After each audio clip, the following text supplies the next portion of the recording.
कुछ समय पहले तक अमेरिका और ईरान के बीच माहौल इतना खराब था कि दोनों देशों के बीच सीधे युद्ध की आशंका जताई जा रही थी, लेकिन अब तस्वीरें तेजी से बदलती दिख रही है। G7 समिट के दौरान अमेरिकी राष्ट्रपति डोनाल्ड ट्रंप ने ऐसा बयान दिया है जिसने पूरी दुनिया का ध्यान खींच लिया है। ट्रंप ने लगभग यही कहा है कि हमारे पास ईरान का पैसा पड़ा है, अगर वह समझौते की शर्तों का पालन करता है तो हम उसका पैसा वापस कर देंगे। साथ ही उन्होंने यह भी हिंट दिया है कि अमेरिका ईरान पर लगे कई फाइनेंशियल रेस्ट्रिक्शंस में भी ढील दे सकता है। अब सवाल है कि आखिर यह पैसा है क्या?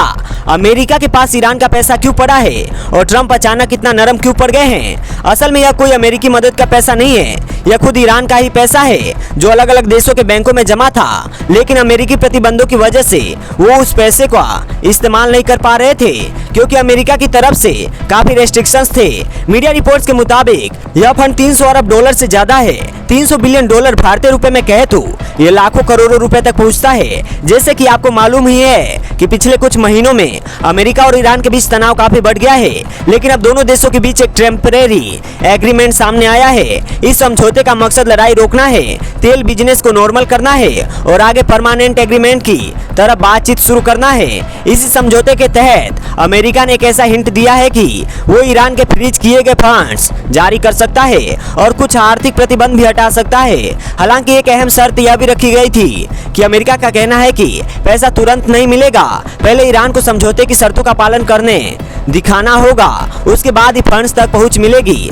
ट्रंप का तर्क है कि अगर ईरान को आर्थिक राहत नहीं दी गई तो वहां गरीबी और अस्थिरता बढ़ेगी। उन्होंने यह भी कहा कि लगातार प्रतिबंध लगाने से समस्या का समाधान नहीं निकलता है, इसीलिए अब दबाव के साथ साथ इंसेंटिव वाली स्ट्रेटेजी भी अपनाई जा रही है। ट्रंप ने कहा कि ईरान को पहले ही बहुत बड़ा आर्थिक नुकसान झेलना पड़ा है। उनका कहना था कि लोग अरबों डॉलर के फ्रीज किए गए पैसों की बात कर रहे हैं, लेकिन असल में ईरान को रेस्ट्रिक्शन और दूसरे वजहों से 1 ट्रिलियन डॉलर मतलब करीब 1000 अरब डॉलर से ज्यादा का नुकसान हो चुका है। समझौते में हालांकि सिर्फ फंड्स की बात नहीं हुई है। रिपोर्ट्स के मुताबिक अमेरिका ईरान पर लगे कई प्रतिबंधों को हटाने पर भी सहमत हुआ है। साथ ही ईरानी तेल का एक्सपोर्ट को आसान बनाने और आर्थिक गतिविधियों को फिर से शुरू करने पर भी सहमत हुआ है। बदले में ईरान को परमाणु हथियार न बनाने की कमिटमेंट दोहरानी होगी और इंटरनेशनल सर्विलेंस एक्सेप्ट करना होगा। यही कहानी दिलचस्प हो जाती है क्योंकि यही ट्रंप कुछ साल पहले ईरान पर सबसे ज्यादा सख्त प्रतिबंध लगाने वालों में से एक थे।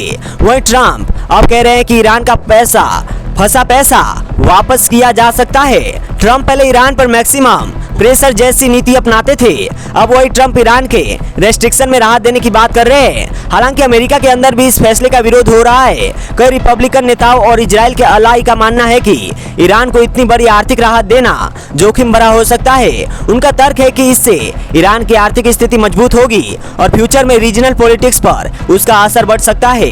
दूसरी तरफ ट्रंप और उनके समर्थकों का कहना है कि अगर ईरान के साथ समझौता सक्सेसफुल हो गया तो मिडिल ईस्ट में तनाव कम होगा, तेल बाजार स्थिर हो जाएगा और ग्लोबल इकोनॉमी को राहत मिलेगी। यही वजह है कि G7 में भी कई देशों ने इसे इनिशिएटिव को वेलकम किया है। उधर अमेरिका की तरफ से जारी 14 पॉइंट्स वाले जो सेटलमेंट वाले प्रपोजल में कहा गया है कि अगर दोनों देशों के बीच अंतिम समझौता हो जाता है तो अमेरिका तय समय सीमा के अंदर ही ईरान पर लगे लगभग सभी बड़े प्रतिबंध हटाने को तैयार है। उसमें यूएन से जुड़े restrictions, international atomic energy agency से जुड़े प्रस्ताव और अमेरिका से अपने लेवल पर लगाए गए फाइनेंशियल और ट्रेड रेस्ट्रिक्शंस भी शामिल है। आने वाले 60 दिन दोनों देशों के लिए भरोसे का टेस्ट है। अमेरिका देखेगा कि ईरान के समझौते की शर्त मान रहा है या नहीं, वहीं ईरान देखेगा कि अमेरिका सचमुच प्रतिबंध हटाने और पैसा लौटाने की दिशा में कदम बढ़ाता है या नहीं। अगर यह 60 दिन सफल रहे तो सालों से